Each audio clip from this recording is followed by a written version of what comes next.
Bom dia pessoal, meu nome é Maurício Miglioranzi e nós vamos dar continuidade a esses temas de família que nos remanescem para tratar, e hoje vamos nos inserir numa temática das mais interessantes. Como sempre, haveria muito tempo ou muitos tópicos para que nós tratássemos, mas é preciso que a gente condense. A minha ideia original seria, como nós teríamos uma previsão de 2 aulas, fazer até agora esse tema dos alimentos na primeira aula. Então eu quero ver se eu consigo concluir essa aula em mais 45 minutos, e aí para um segundo momento os temas sucessivos, ok? Como nós havíamos conversado de início, restou para mim dialogar com vocês os temas sobre parentesco, filiação, guarda e agora dos alimentos. Os alimentos são a temática talvez mais candente e mais interessante do direito de família. É o tema mais recorrente nas varas de família, notadamente no que tange a fixação. Nós podemos ver aí pela prática que abarca em torno de 80% das demandas do direito de família, a questão da fixação dos alimentos em especial. Notadamente, nós vamos ver essa temática, especialmente aqui no nosso estado, em assistidos pela Defensoria Pública, pessoas de um perfil mais hipossuficiente, nos quais se tenta, dentro dos elementos que se tem, fixar um quantum de alimentos que esteja lá dentro do famoso binômio necessidade e possibilidade. Para que a gente possa ilustrar um pouco essa temática, eu trouxe alguns temas da crença popular e que nós precisamos refletir e nos aprofundando no estudo, vamos procurar clarear para todos vocês. Vamos lá. Geralmente são frases que nós ouvimos em audiência ou mesmo em conversa com as pessoas. O alimentante geralmente diz o seguinte: ué, mas os alimentos não são apenas para subsistência? Por seu turno, o alimentado responde: e quem vai pagar o meu aluguel? Será que os alimentos englobam a questão do aluguel? Há uma proporcionalidade? Não há? Em seguida, o alimentante, vozes do alimentante: ué, mas já é de maior, tem condições de sustentar, a partir dos 18 anos não preciso pagar mais alimentos, a pessoa tem que se virar por si. São essas as frases comuns que nós vemos. E os alimentados, de regra, contraponderam: ué, mas eu ainda estou estudando, como que eu vou me autossustentar? O alimentante, geralmente, com renda, às vezes, acima do salário mínimo, chega aqui e diz: ué, mas não são apenas 30% do salário mínimo? São? Será que são? E o alimentado, na verdade, são os 30% do seu salário. É isso que geralmente a gente ouve nas audiências de tentativa de conciliação ou instrução relativas ao tema dos alimentos. Dando continuidade, um conceito teórico que é importante que vocês tenham. Pablo Stolze refere que os alimentos são um conjunto de prestações necessárias para a vida digna do indivíduo. E como sempre eu friso, quem está se preparando para concurso tem que ter o conhecimento com relação à literalidade da lei. A leitura dos dispositivos legais é, via de regra, base das questões objetivas dos concursos públicos. Então vamos lá. Toda a assertiva conceitual do próprio Pablo Stolze está inserida no que diz o artigo 1694 do Código Civil. Vejam lá. Podem os parentes, os cônjuges ou companheiros pedir uns aos outros o quê? Os alimentos de que necessitem para viver de modo compatível com sua condição social. Modo compatível de sua condição social está muito além do que o conceito que todos nós temos de subsistência, o conceito comum de subsistência, que é a vida, o custeio elementar ou das despesas elementares do indivíduo. E ainda o artigo 1694 traz um adendo, acrescentando que, inclusive, para atender às necessidades de sua educação. Do cerne desse 1694 é que nós vamos aprofundar os estudos com relação a todos aqueles questionamentos populares e aos nossos dogmas também com relação à temática dos alimentos. Vamos lá. Vejam lá, artigo 1694, parágrafo 1º. Os alimentos devem ser fixados na proporção das necessidades do reclamante e dos recursos da pessoa obrigada. Aqui nós trazemos o conceito fundamental do critério de fixação de alimentos, qual seja o binômio necessidade da pessoa que demanda os alimentos e possibilidade do demandado dos alimentos. Pois bem, e aí eu sempre coloco exemplificativamente a realidade de um cidadão brasileiro que aufere rendimentos na ordem do salário mínimo e pergunto se esse cidadão brasileiro vai pagar o mesmo percentual ou o mesmo valor de alimentos do que, por exemplo, um jogador de futebol tal qual o Ronaldinho Gaúcho, que tem a sua expressão e o seu reconhecimento econômico completamente diferente em termos de possibilidade, de todo inviável. Outro questionamento recorrente, vejam lá, vamos voltar para o 1694 caput. Necessitem para viver de modo compatível com a sua condição social. Ora, temos por condição social a realidade vivenciada pelo alimentante, por aquele que paga os alimentos. Não há como nós assumirmos, e a ideia da fixação dos alimentos é de que o padrão de vida do alimentado seja mantido como se estivesse vivendo sob os cuidados do alimentado. E aí está um dos grandes preceitos pelo qual eu vou antecipar agora, que os alimentos ensinem sobre o 13º salário e férias do alimentado. Ah, mas eu não quero. É muito comum nós ouvirmos isso, senhor diz. Não, eu pago os alimentos, mas não quero que incida proporcionalmente sobre o meu 13º salário e sobre as minhas férias, porque é o dinheiro que eu me organizo no final do ano para as despesas do ano vindouro. Pois bem, se o alimentante, a pessoa obrigada a custear os alimentos, se organiza dentro dessas verbas, entre aspas, adicionais, é indispensável que o alimentado, o alimentando, também delas participe, para que também possa se organizar dentro da mesma condição social, obviamente, resguardado o princípio da proporcionalidade, que nós ainda vamos tocar mais adiante. Vamos lá. Qual que é o princípio fundamental que rege os alimentos?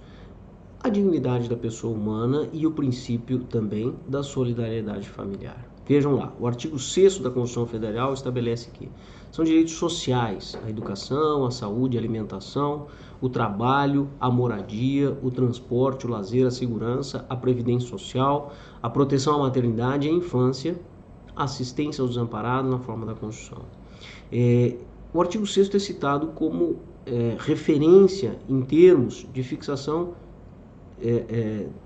de conceituação, talvez de concretização do que seria uma dignidade da pessoa humana, e é marco para a temática dos alimentos de acordo com a condição social, certo? esse princípio de solidariedade familiar, por óbvio, que é suplantado quando nós tratamos de alimentos relativos a filhos, ok? Porque aí a obrigação deriva justamente do próprio poder familiar, não necessariamente de um único conceito de solidariedade. A solidariedade nós relegamos para o momento a partir do qual o filho, via de regra, atinge a maioridade, mas ainda é portador de alguma necessidade por exemplo, por encontrar-se estudando dentro de um nível cronologicamente justificável, e aí existem julgados dos mais interessantes, ou seja, não adianta o alimentado estar com 21 anos no primeiro ano do ensino médio, salvo algumas peculiaridades que nós podemos demonstrar, e esse eu não trouxe para os senhores agora, mas existe um julgamento do nosso tribunal, inclusive muito interessante, com relação a essa peculiaridade, antecipando, parênteses, ou seja,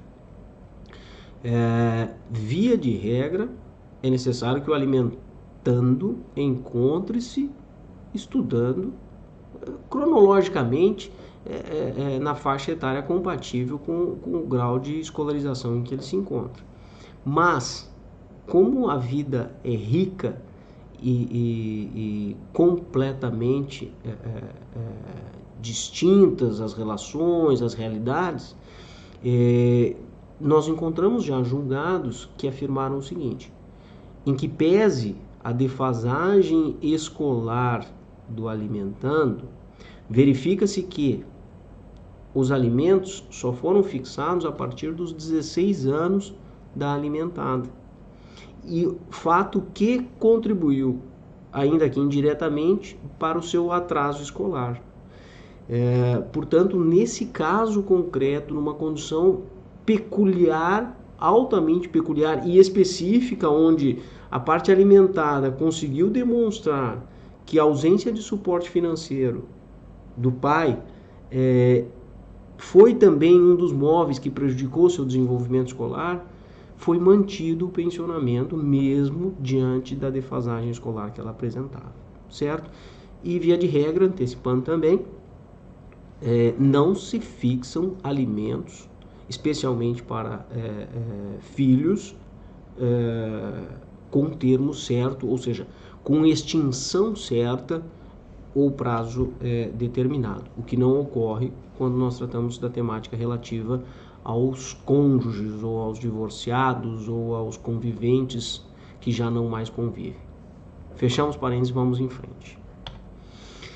Pressupostos ou critérios de fixação: binômio, necessidade e possibilidade. São devidos os alimentos quando quem os pretende não tem bens suficientes, nem pode prover pelo seu trabalho a própria mantença, e aquele de quem se reclamam pode fornecê-los sem desfalque do necessário ao seu sustento.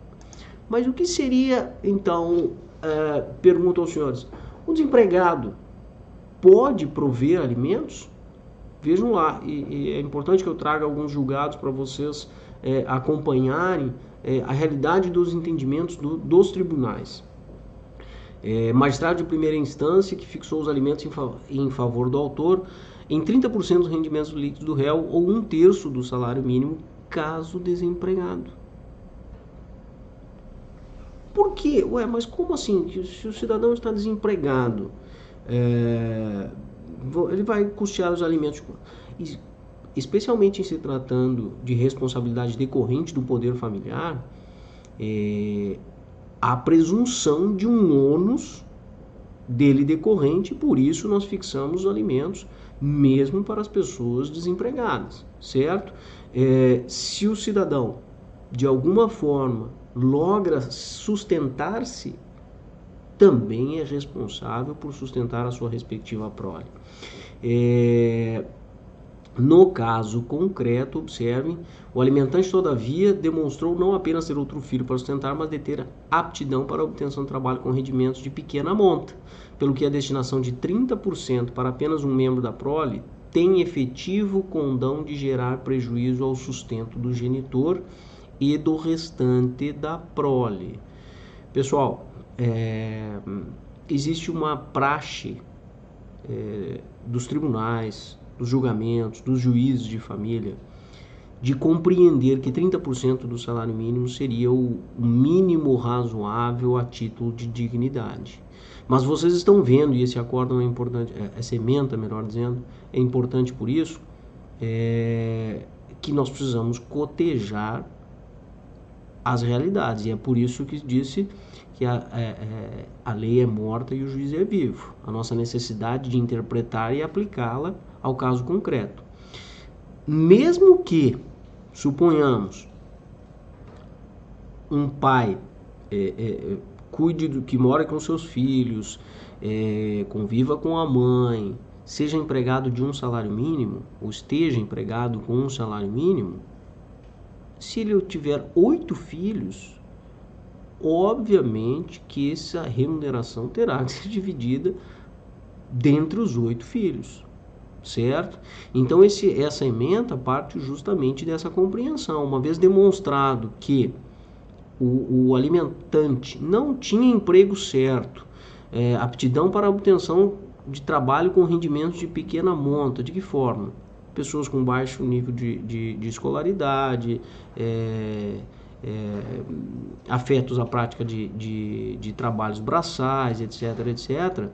O Tribunal de Justiça de São Paulo entendeu por reformar a sentença para determinar que o desconto fosse de 20% dos rendimentos líquidos do genitor ou 25% de um salário mínimo, ou seja, abaixo do que é a praxe recorrente dos 30% do salário mínimo, certo? Muita atenção para essa temática.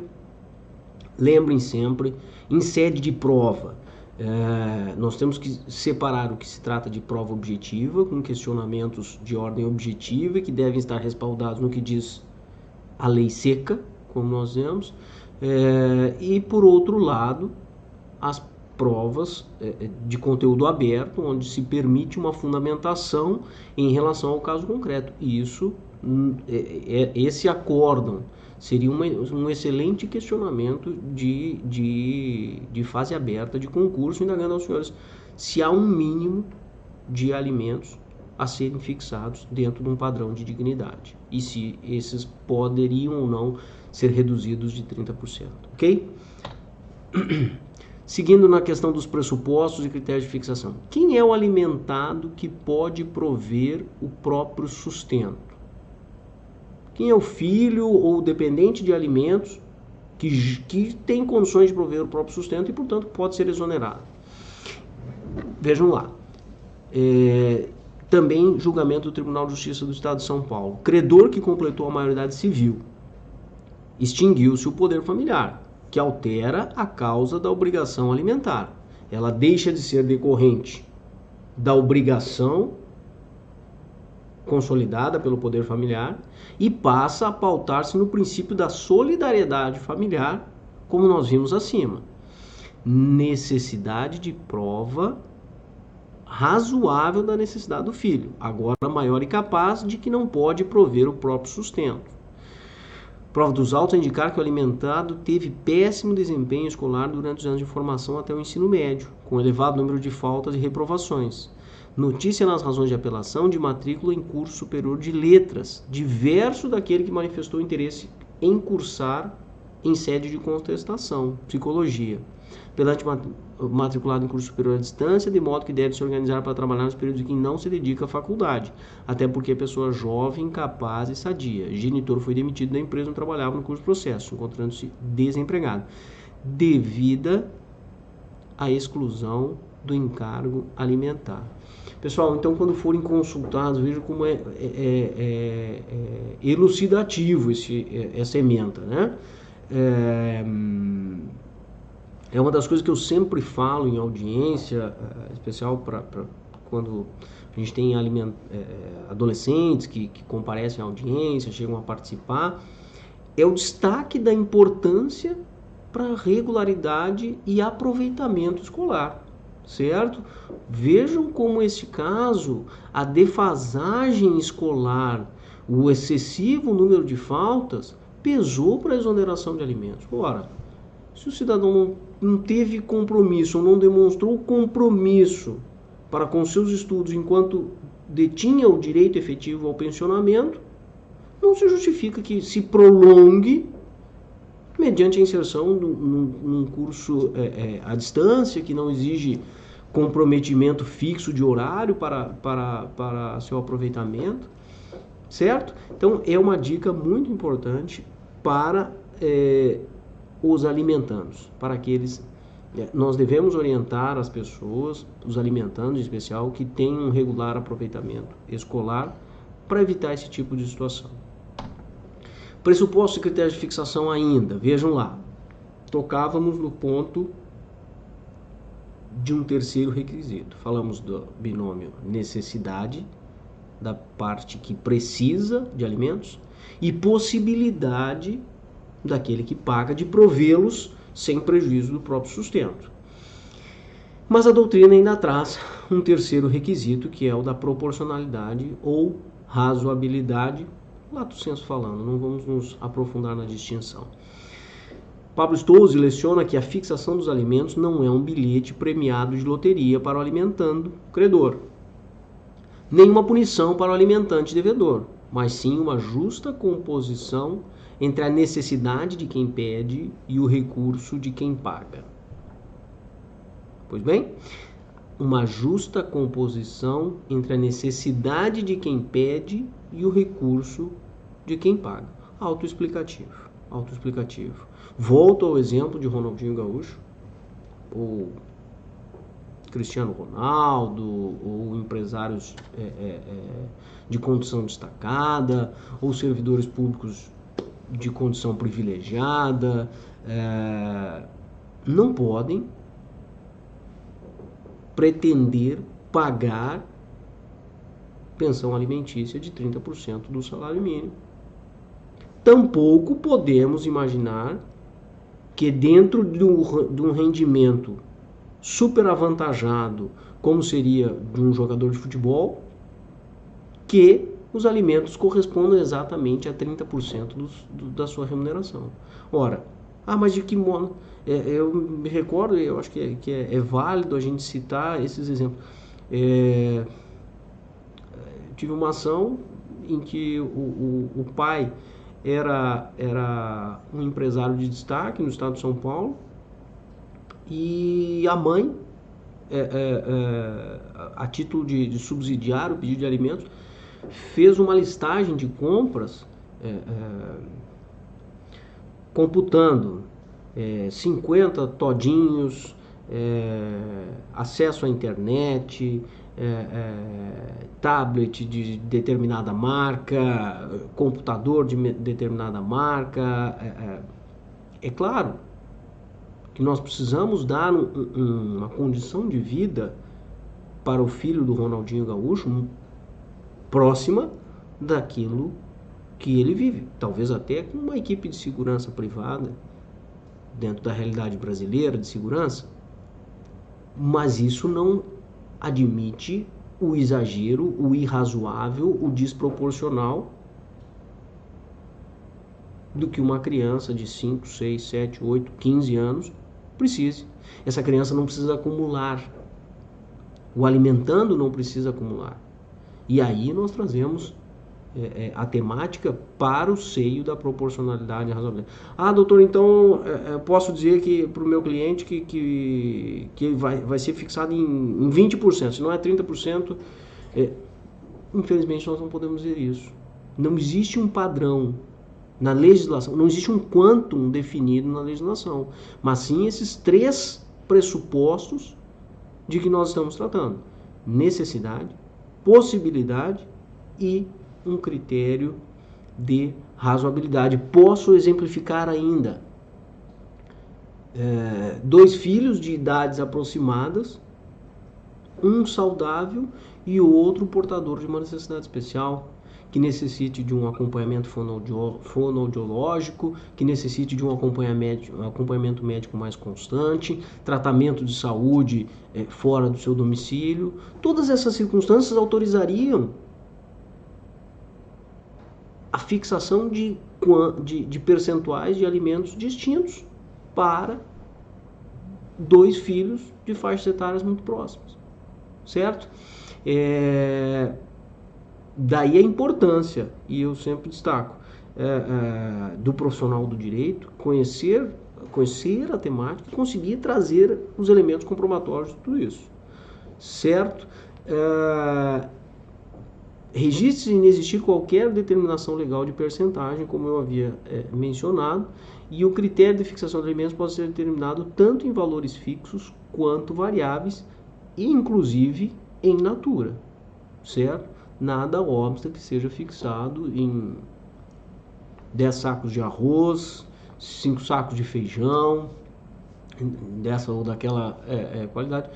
E, obviamente que isso, pela prática forense, não vem sendo, a fixação de alimentos in natura não vem sendo uma alternativa viável pela dificuldade de execução e muitas vezes mesmo de comprovação de pagamento.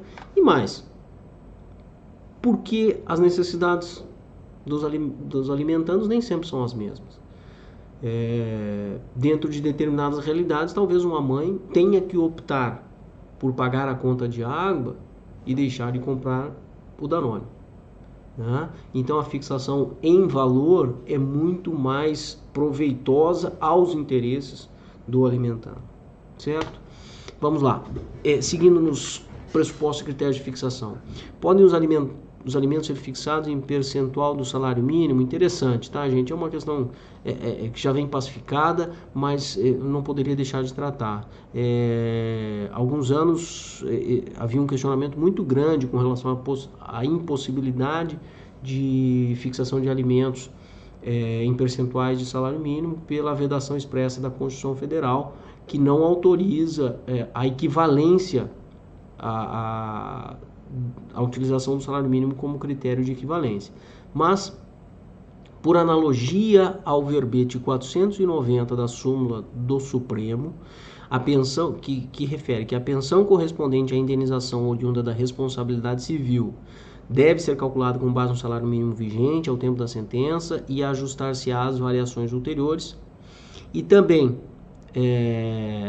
no RE 274.897 e no próprio artigo 475-Q, parágrafo 4º, que remete à possibilidade de fixação das pensões decorrentes da indenização por responsabilidade civil em salários mínimos, é pacificado que plenamente cabível que os alimentos sejam fixados em percentual de salário mínimo. Mais um parênteses que é importante para a vida prática, certo?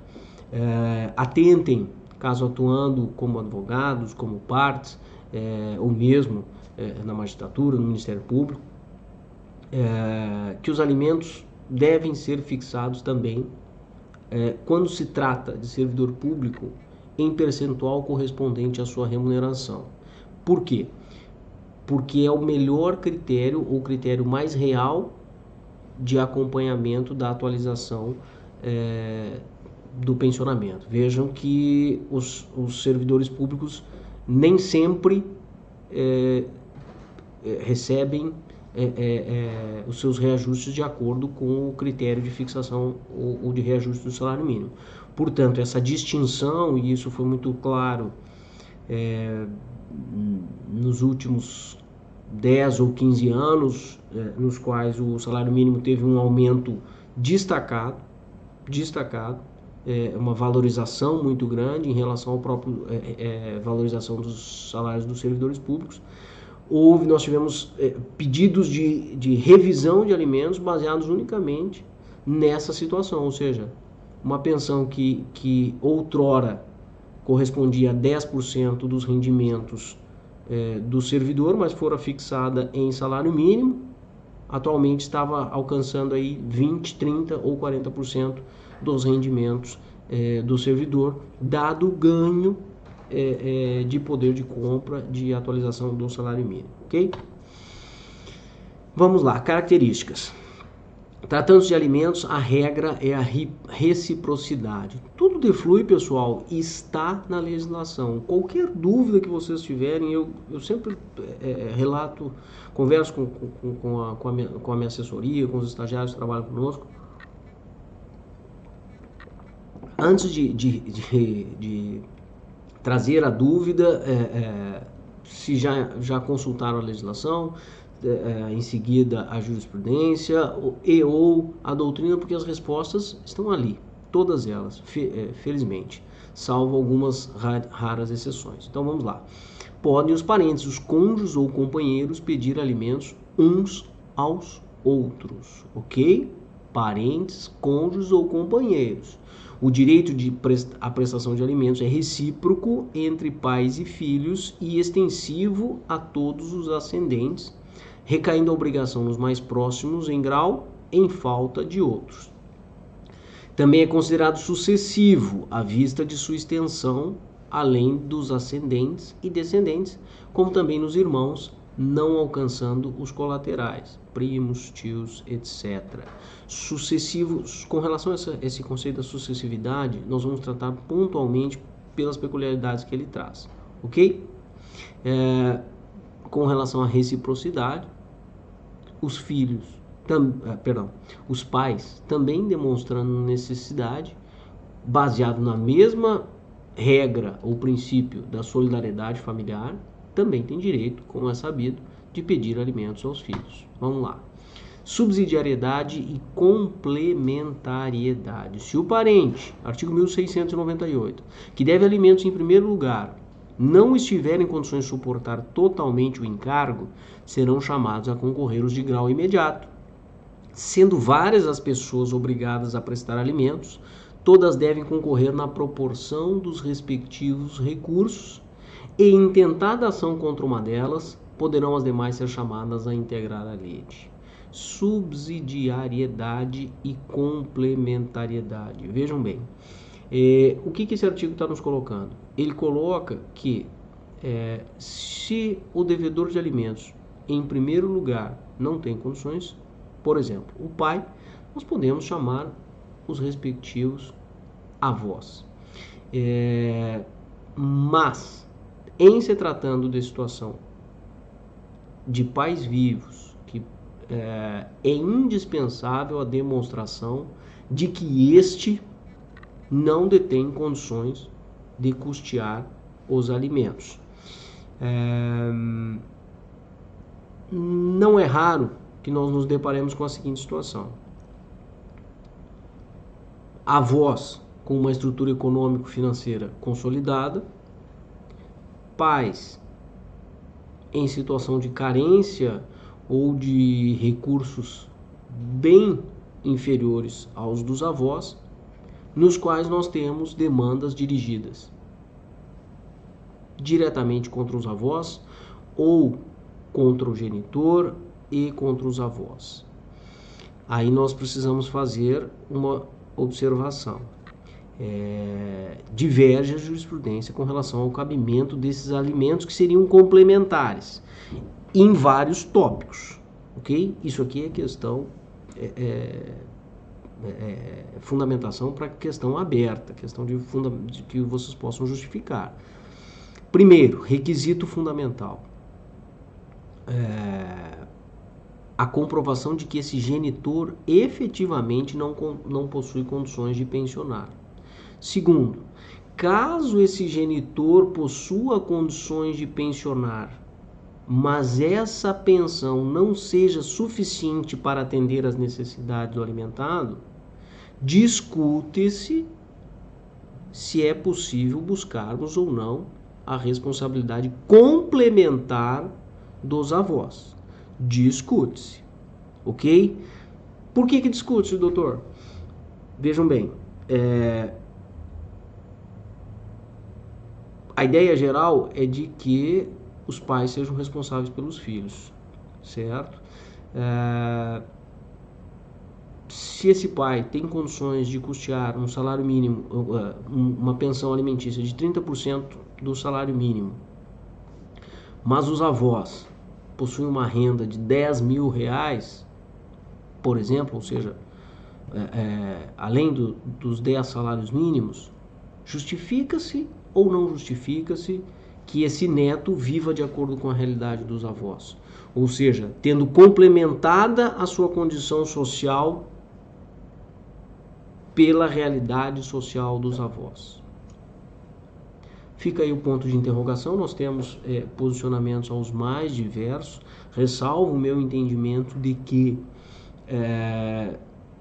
via de regra, os filhos devem viver de acordo com a realidade econômica dos respectivos pais, porque senão, penso eu, estaríamos transferindo uma responsabilidade que não é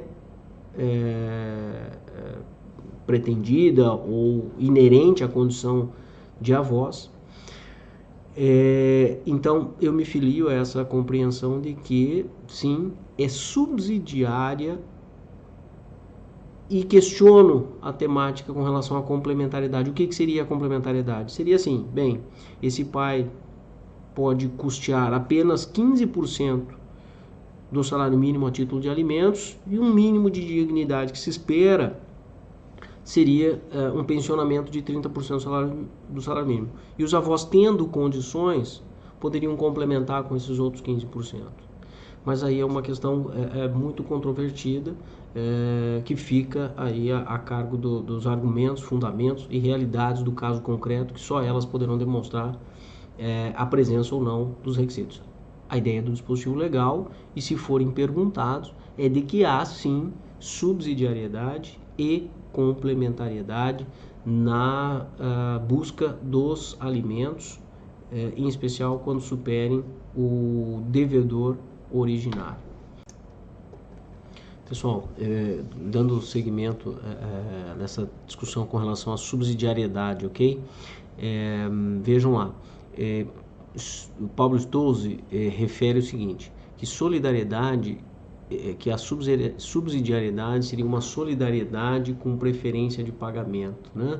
Ele, na verdade, quer dizer que existe sim essa possibilidade de serem buscados os demais devedores, os demais obrigados, os familiares, primeiro os de grau próximo, para depois os mais distantes, mas sim que existe uma preferência de pagamento. Então, primeiro os pais, depois os avós, e aí remanesce, por outro lado, a discussão se o familiar, o devedor em segundo grau, diríamos, deve ou não complementar quando o inicial demandado tem condições de pagar, mas talvez não tenha condições de oferecer um pensionamento que preserve a dignidade do alimentando. Segundo a súmula 596 do STJ, a obrigação alimentar dos avós tem natureza complementar e subsidiária, somente se configurando no caso da impossibilidade total ou de parcial cumprimento pelos pais. Em síntese, isso que eu estou dizendo para os senhores, né? Ou demonstra que o genitor, principal obrigado, não tem condições de arcar com o pensionamento de qualquer forma, completamente inadimplente, já foi submetido à prisão de alimentos, resistente, refratário completamente ao pagamento, ou paga, mas paga aquém daquilo que garante um mínimo de dignidade, que seriam uns 30% dos alimentos. Então isso se completa. Vejam que eu faço só mais um parênteses, né? 30% é uma referência que nós utilizamos aqui no estado. O estado do Rio Grande do Sul, por exemplo, utiliza em alguns julgados o critério de 20% do salário mínimo como padrão mínimo de alimentos. Isso comporta variações. Observação, lembrar que a obrigação alimentar em favor da pessoa idosa é solidária por expressa disposição legal, ok? Temos lá então boa pegadinha para a prova objetiva, certo? A obrigação alimentar é sempre solidária? Falso, falso. Ela será subsidiária como regra, salvo quando tratarmos de alimentos devidos às pessoas idosas nos termos do artigo 12 do Estatuto do Idoso.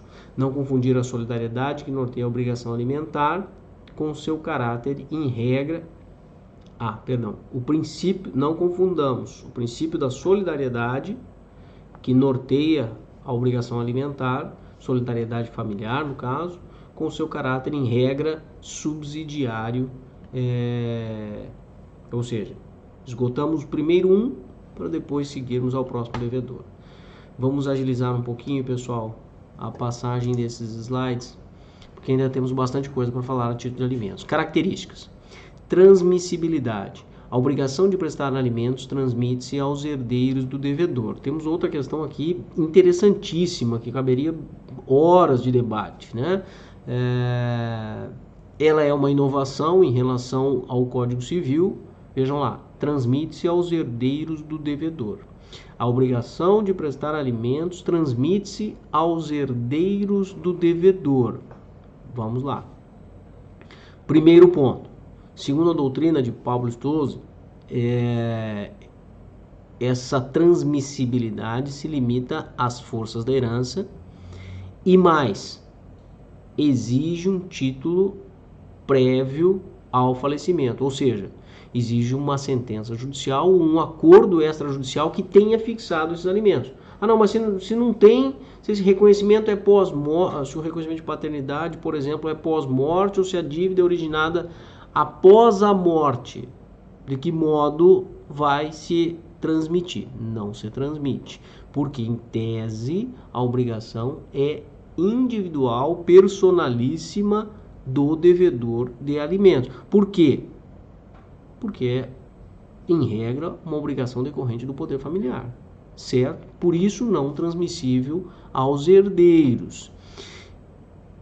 Outra reflexão que eu poderia acrescentar, e a gente vê bastante na jurisprudência, é de que essa obrigação, além de limitar-se às forças da herança, somente existiria enquanto não efetivada a partilha, certo? Efetivada a partilha, não haveria mais obrigação dos co-herdeiros, né, em arcar com os alimentos, porque nós podemos imaginar a seguinte hipótese: o alimentante falece, deixando 3 herdeiros, filhos reconhecidos, e uma quarta filha, também reconhecida, com título de crédito de alimentos judicialmente fixados, certo?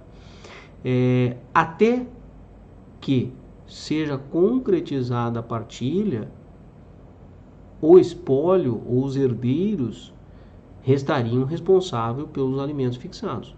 Esgotada a partilha de bens, não há mais que se falar em dívida de alimentos, mesmo que nas forças da herança. Imaginemos uma pensão alimentícia de um salário mínimo, R$ 1.045, de um patrimônio vultuoso. Haveria completo desinteresse ou não, conforme a realidade do patrimonial, conforme a realidade, mas pela alimentanda, de que seja efetivada essa partilha. Ou, digamos, um patrimônio de R$100 mil, certo? Muito provavelmente essa alimentanda irá preferir que o inventário se prolongue ou que a partilha não ocorra, para que ela possa sozinha auferir esses R$100 mil a título de pensão alimentícia, certo? Então a gente tem que ter bastante cuidado também com essa situação fática que por vezes nos deparamos na jurisprudência, certo? Então vamos lá. Com relação à exigência de título prévio ao falecimento, a jurisprudência afirma que não é uma transmissibilidade em abstrato do dever jurídico de prestar alimentos. Vejam o que eu falava. O que não se transmite a obrigação alimentar. Não confundamos obrigação alimentar dos demais familiares com o que nós estamos falando aqui, que é transmissão da dívida alimentar. Então, não se transmite a obrigação, o dever jurídico de prestar os alimentos, apenas a dívida, ok? Que se transmite, sim, para os herdeiros devedores. E desde que a obrigação alimentar já tenha sido assumida pelo genitor por acordo ou por decisão judicial antes de sua morte, certo? Mas nesse exemplo que o senhor trouxe, de que o patrimônio é de 100 mil reais, finda a partilha, e aí os alimentos serão custeados com base nesse patrimônio até que seja efetivada a partilha. Efetivada a partilha, certo? Havendo vínculo de parentesco, nada obsta que a alimentanda, tendo necessidade, dirija ações de alimentos aos respectivos irmãos pelo princípio da solidariedade familiar. Certo? Ok? Vamos lá. Outro tema de enorme discussão é a questão da irrepetibilidade, né? Os alimentos pagos no curso de ação de qualquer natureza, seja de reconhecimento de paternidade, seja de alimentos provisórios com pedido em contestação de afastamento dessa paternidade por N motivos, caso não confirmado ou confirmada a obrigação alimentar, por exemplo, alimentos fixados em sede liminar contra avós, caso não confirmada a sentença de débito de alimentos em relação a esses avós, como regra, a compreensão é de que eles seriam irrepetíveis com base nos princípios da necessidade e da solidariedade social. Contudo, veja que, e eu compartilho robustamente desse pensamento, que a irrepetibilidade afrontaria o princípio que veda o enriquecimento sem causa, e desse modo entende cabível a cobrança dos alimentos pagos quando o credor tem condições de manter o próprio sustento ou quando indevida. Ou seja, seriam recobráveis esses alimentos pagos desde que comprovado que o credor tivesse condições de se manter, ou seja, os alimentos não eram para a sua subsistência, ou quando indevida. E eu acrescentaria uma outra questão, talvez que suplantaria a própria compreensão do professor eminente Rodrigo da Cunha Pereira, mas que seria a má-fé, né? Em comprovado o efetivo desconhecimento com relação à paternidade, pleitear alimentos de má-fé seria algo que, a meu juízo, justificaria o ressarcimento, pois pagos indevidamente. Ok? Sigamos. Imprescritibilidade. Refere-se ao direito de exercer e não ao exercício. Qual é a diferença, professor?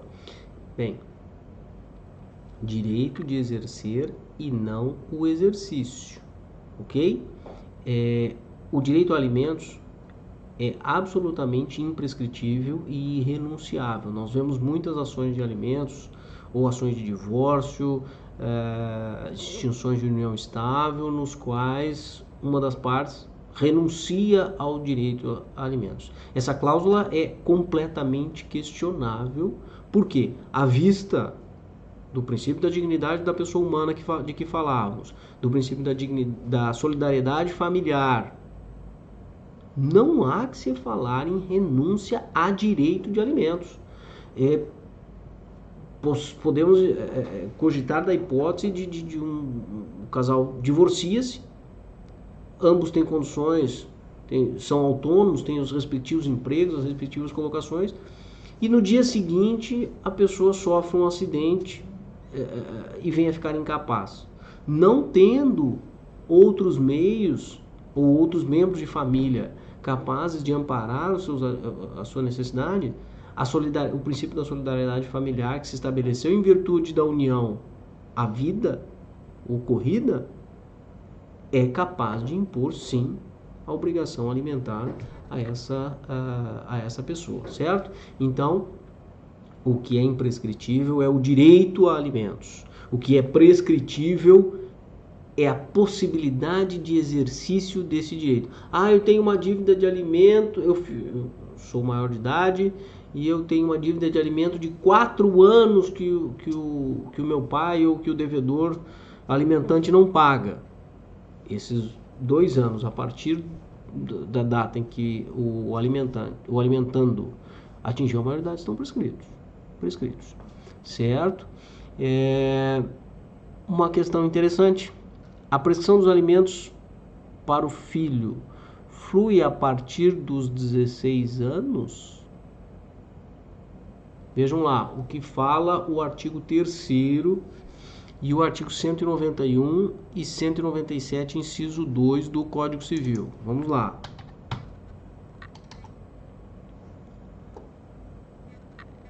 Não corre a prescrição, segundo o 197, inciso 2, entre ascendentes e descendentes durante o poder familiar. Então, embora sejam absolutamente incapazes aqueles até os 16 anos, enquanto subsistir o poder familiar, temos uma causa suspensiva da prescrição do exercício do direito de alimentos, ok? E o 198.1 é o que refere que não corre contra os incapazes do artigo 3º. Pessoal, leiam esses dispositivos legais, nós temos muito conteúdo para passar. Infelizmente a gente não pode passar todo detalhadamente, mas é importantíssimo que vocês, munidos desses vídeos e desses slides, tenham condições de fazer a leitura dos dispositivos legais e compreender de forma mais profunda aquilo que nós estamos mencionando, ok? Ainda com relação às características dos alimentos, pode o credor não exercer, porém lhe é vedado renunciar ao direito a alimentos, sendo o respectivo crédito insuscetível de cessão, compensação ou penhora.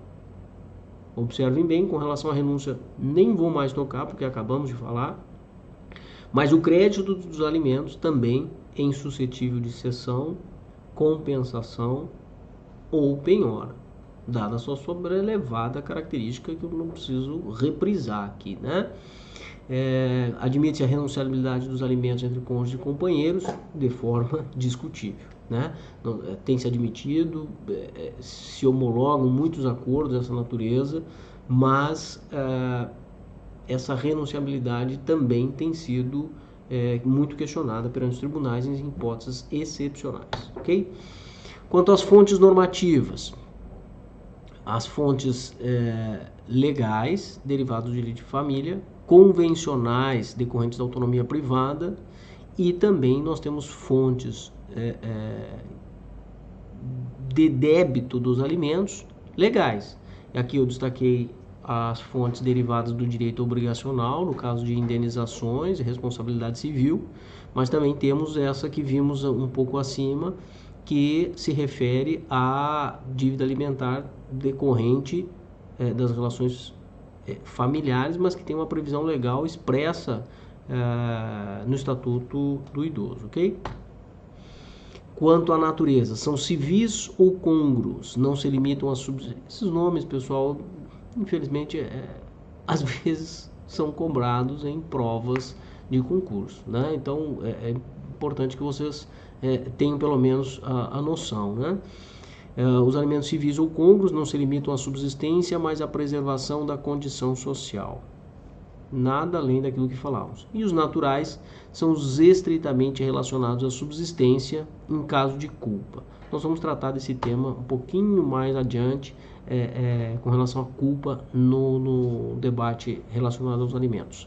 Quanto ao tempo, eles dividem-se em pretéritos ou vencidos, considerados aqueles anteriores à constituição do título, não têm sido admitidos, visto que o alimentando manteve-se autonomamente. Pessoal, alimento é comum, infelizmente é comum, né? Muitas mães ou adultos vêm pedir alimentos depois de reconhecimento de paternidade, ou mesmo reconhecidos muito tempo depois. as mães separam, os pais separam, convivem com outro companheiro que acaba fazendo às vezes de pai, para não gerar confusão com o novo companheiro, não pedem alimentos ao anterior, certo? Desse modo, o que não pediu para trás, via de regra, não tem sido aceito. Entrou com ação quando a criança já tinha 10 anos. Mas prescrição? Não. Tem sido fixado como termo inicial a data de ajuizamento, já com a retroação decorrente dos efeitos da citação. Tá? E os futuros ou vincendos a partir do seu título de constituição. Quanto à forma de pagamento, a doutrina classifica eles como próprios, que seguem a regra da manutenção da condição social, inclusive com relação à educação, ou impróprios, que são pagos em pecúnia, que são a expressiva maioria, ok? Quanto a finalidades, eles dividem-se em definitivos, fixados por sentença ou decisão judicial, provisórios, em caráter liminar pelo rito especial da Lei 547868. Pessoal, breve tópico, tá? Pelo tempo nós não podemos nos aprofundar muito, tá? Subsiste em vigor, com base no princípio da especialidade, ao largo da reforma do Código de Processo Civil, que trouxe um capítulo próprio para o direito de família. Subsiste em vigor uma ação com rito especial, denominada ação de alimentos, com base nessa lei 547868. As vantagens dessa lei: ela dispensa, em tese, prova pré-constituída, audiência de conciliação e julgamento, e a apelação possui apenas efeito devolutivo, certo? Em termos práticos, as distinções não têm sido muito efetivas, certo? Por quê? Por exemplo, com relação à apelação, caso deferidos os alimentos em sede de tutela de urgência, numa ação pelo rito previsto no Código de Processo Civil, rito especial previsto pelo Código de Processo Civil, com relação às demandas de direito de família, também é possível se receber a apelação apenas com efeito devolutivo, em relação à tutela de urgência, por exemplo, né? Por outro lado, a vantagem desse rito especializado seria a maior celeridade, né? Além de dispensar a prova pré-constituída, seria designado direto uma audiência de conciliação, instrução e julgamento. Na minha prática forense, nós não temos feito essa distinção. Em regra, nós conseguimos deliberar esses temas relativos a alimentos entre 3 e 6 meses. Então não temos feito essa distinção, compreendendo que para a economia e efetividade da prestação jurisdicional, a adoção de um rito único na vara tem sido mais efetivo. Também não temos tido impugnação com relação a isso. E aí nos alimentos classificados como provisionais, que são os previstos no artigo 1706 do Código Civil, fixados em ações de outras naturezas, tá? Que na praxe recorrente a regra. Culpa em sede de alimentos. Vamos lá. De 90% dos divórcios que a gente... divórcios, dissoluções de união estável que a gente encontra no foro,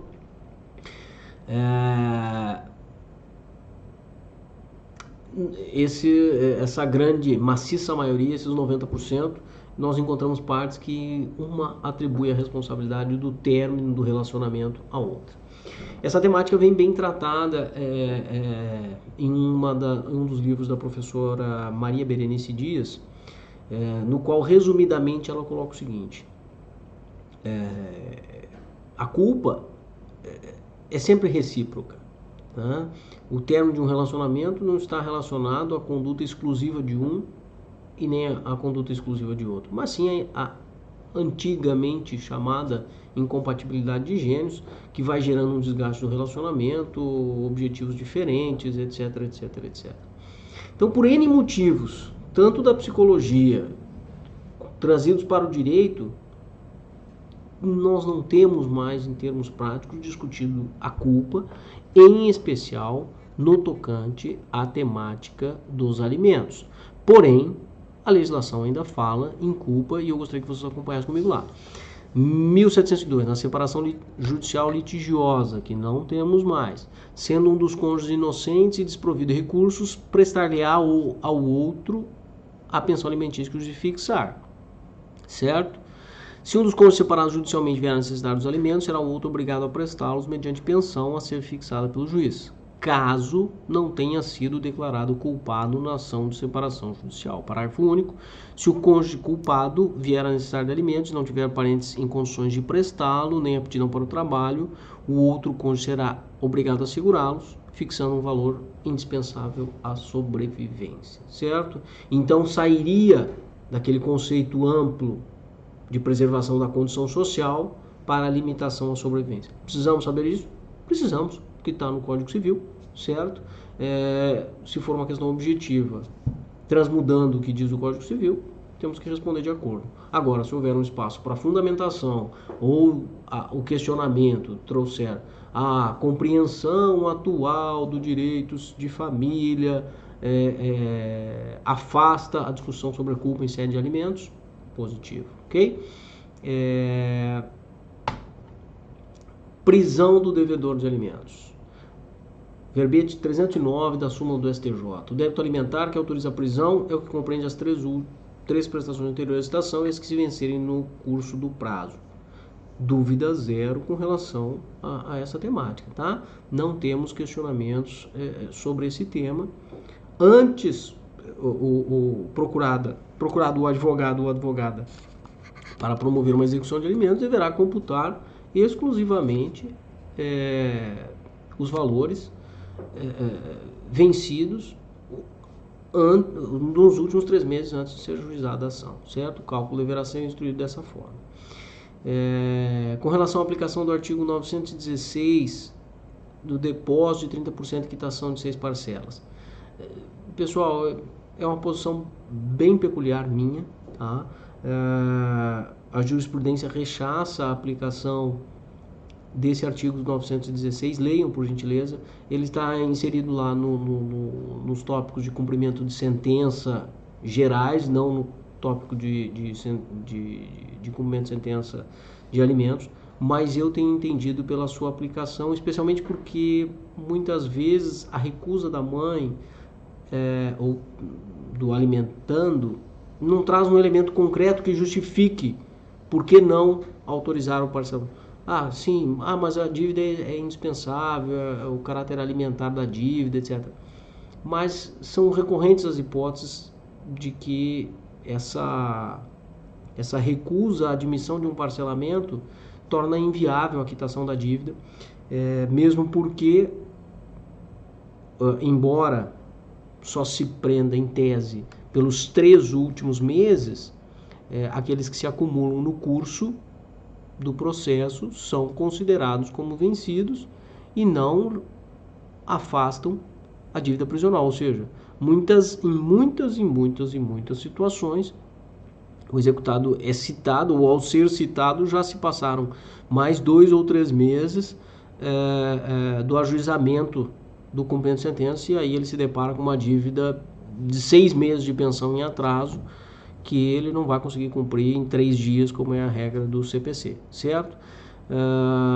Portanto, eu tenho aplicado esse entendimento de que, mesmo diante da recusa da parte exequente, admite-se a quitação dos alimentos mediante o depósito de 30% e a quitação das 6 parcelas em analogia ao artigo 916 do CPC. Entendimento meu, fecha parênteses. Prisão em regime semiaberto ou domiciliar só em casos excepcionais, tá? Não temos tido a admissão. Vale interessar pelo período.